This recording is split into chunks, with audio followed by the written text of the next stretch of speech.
बच्चा बीमार है उसको दवाई दे रहे हो। चलो ठीक है ना पियो। हाँ हाँ ठीक है। अस्सलाम वालेकुम। वालेकुम सलाम। हाँ पुत्र, ये बच्चा बीमार है। ये बच्चा अच्छा अच्छा, चलो मैं को टीका लेना पिया, ठीक है।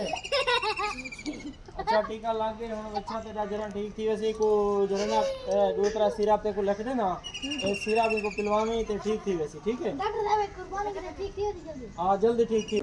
अच्छा मेरे को एड सा मेरा है किथा यार होगा छोटा जिया यार वो किथा है। वो बीमार थे वो खटड़े से सुता थे। बीमार थी पे या यो मिला हमें को यार किथा है। ए सुता पे वे।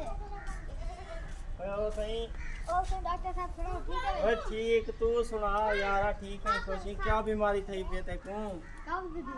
कब्ज दी या यार थोड़े बहुत डिग्री मैं भी जानदा तेरा वाला इलाज करूं है। डॉक्टर साहब ने कोई बीमारी नहीं ओए